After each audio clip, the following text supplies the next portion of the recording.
ഈ story of the ഡേയിലേക്കാണ്.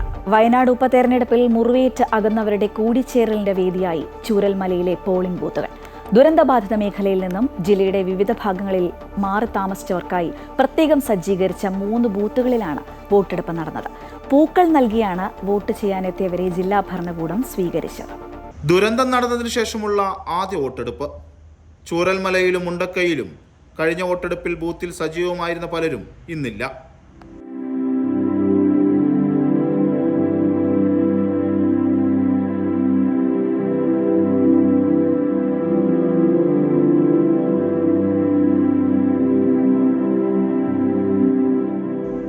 ജില്ലാ ഭരണകൂടം ഒരുക്കിയ വോട്ടുവണ്ടിയിൽ വന്നിറങ്ങിയവരെ പൂക്കൾ നൽകിയാണ് വരവേറ്റത്.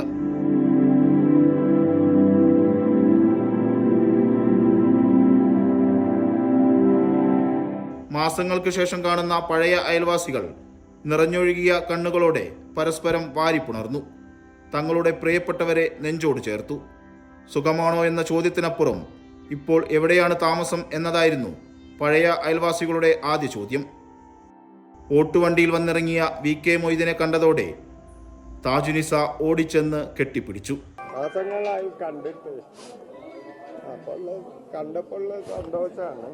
അതെ, എത്രയും പേര് നഷ്ടപ്പെട്ടു പോയി. കാരണം ഇപ്പോൾ ഞങ്ങൾ വരുന്നത് കണ്ടില്ലേ, പല ദിക്കിൽ നിന്നാണ് വരുന്നത്. 16 വില്ലേജ് പോലെ 16 സ്ഥലത്തു നിന്നാണ് ഞങ്ങൾ വരുന്നത്. അപ്പോൾ അത്രയും മാനസികമായി ഞങ്ങളെ കൂട്ടായ്മയോ ഞങ്ങൾ ഇപ്പോൾ തന്നെ കണ്ടാലറിയാം. ഞങ്ങൾ ഒരു കാലത്ത് കഴിഞ്ഞ പ്രാവശ്യമൊക്കെ വരുന്ന ആ ഫീൽ ഇപ്പോഴും നിങ്ങൾക്ക് കിട്ടില്ല. എല്ലാവരും മുഖത്തും കാണാം. ഈ വരുന്ന എല്ലാ മനുഷ്യരുടെയും മുഖത്ത് അവരുടെ വേദനകളെ നിങ്ങൾ അറിയുന്നുണ്ടാവും. കഴിഞ്ഞ തവണ 73% പോളിംഗ് നടന്ന ചൂരൽമലയിൽ 1236 വോട്ടർമാരാണുള്ളത്. ഈ ബൂത്തിലെ 110 പേർ ഇത്തവണയില്ല. അട്ടമല ബൂത്തിലെ 16 പേരും ദുരന്തത്തിൽ പൊലിഞ്ഞുപോയി. ചൂരൽമലയിലെ 2 മേപ്പാടിയിലെ 1 ബൂത്തുകളിലുമായി 208 പേരാണ് മുണ്ടക്കൈ ഉരുൾപൊട്ടലിൽ മരിച്ചത്.